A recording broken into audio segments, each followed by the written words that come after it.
Weather forecast for Shelbyville and Shelby County for the next several days. Bank One headlines today include on a local scene, fire and explosion destroys Morristown industry, no injury reported. County man sentenced in Superior Court, one hurt following two-car accident. Break-ins reported in Shelby County at local firms. Also, one slightly hurt in a car moped accident. We'll look at our local news in just a moment. In Indiana headlines today, environmental group is suing a Warwick County aluminum plant for dumping illegal amounts of cyanide into the Ohio River. The Atlantic State Legal Foundation of New York has sued Alcoa Aluminum Company of America in federal court in Evansville. The foundation is also suing General Electric's motor plant in Tell City for water pollution. Marion County school officials plan to survey about 7,500 students, junior high students this fall, to get their attitudes concerning tobacco and alcohol. The students will answer questionnaires concerning drugs and tobacco. Some students, with parental permission of course, will be tested for tobacco use.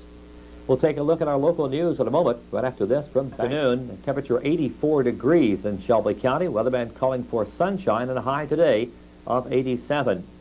News brought to you by Bank One, serving Shelby County.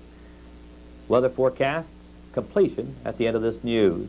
Today in our local report, fire and explosion has destroyed a Morristown industry. The McVeigh company at Morristown was the scene of the fire, a major fire this morning. The call for help came at 9:35 a.m., but officials at the scene said a workman at the 54-year-old company ran for help following the explosion. The unidentified man ran several blocks, in fact, to the home of the Morristown marshal, but apparently no one could be raised. At that time, a neighbor across the street from the factory saw the smoke and flames and placed a phone call for help, as apparently the telephone at the McVeigh Vault Company could not be used. Firemen estimate that as much as 20 minutes elapsed before the first call. The McVeigh Vault Company is located in the shadow of the new Morristown water tower that has been out of service for painting and repairs this summer, but was activated to provide additional water for numerous fire trucks at the scene. In preparation for the tower that was to be put back in service in the next 48 hours, a fresh supply of chlorine was introduced into the system. Therefore, because of the untested water and the new chlorine as well, the State Board of Health has ordered the boiling of drinking water for the majority of the day. Samples were being collected while firemen were still at the scene and hand-delivered to the State Board of Health at Indianapolis for testing, according to Morristown Board member Don Nye. The McVeigh Vault Company employs 3 men full-time, but apparently only one was on duty. That was a brother of the owner.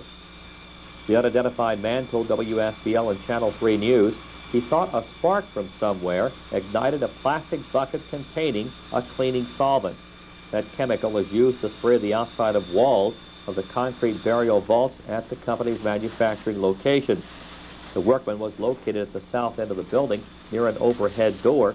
He was not injured. Firemen from 3 departments besides Morristown, those include Fountaintown, Arlington, and Manila, responded to the scene. As many as 50 firemen were there, fighting the blaze for a couple of hours, but it was brought under control in about 30 minutes.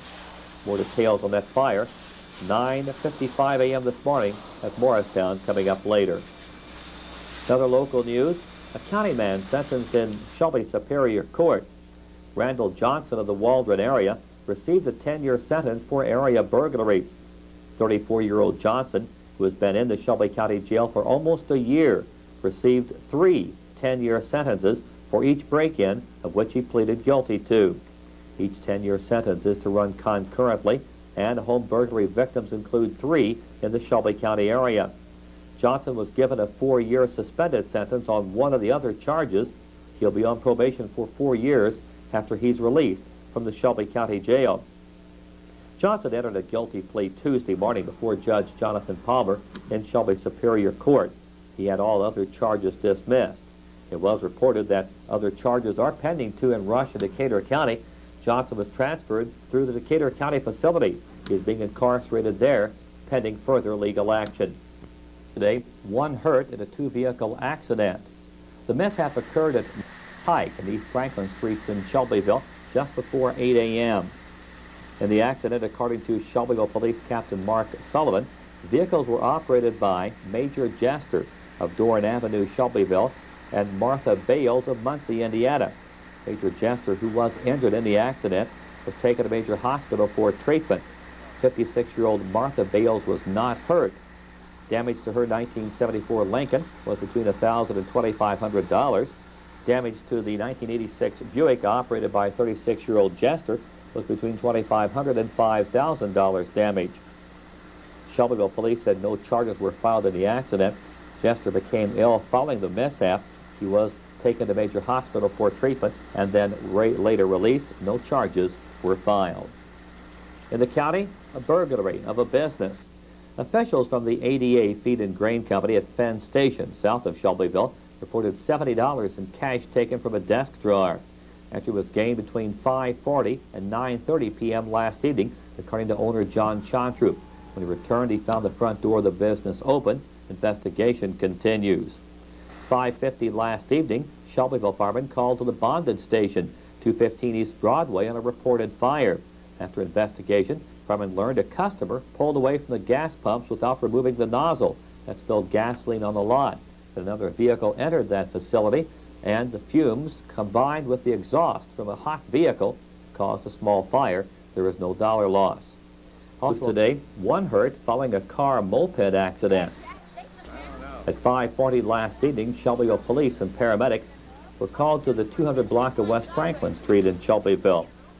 According to reports, Jason Meal of 222 West Washington Street rode his moped vehicle out of an alley into the path of a car driven by Michael Adkins of 454 West Mechanic Street. 15-year-old Jason Meal received bruises to his left arm and was shaken up, but declined transportation to Major Hospital by paramedics. 17-year-old Michael Adkins was not injured. Damage to each of the vehicles was between $200 and $1,000. Also damaged was a parked car owned by Douglas Slusser, 222 West Franklin Street, Shelbyville, when struck by the moped in the accident.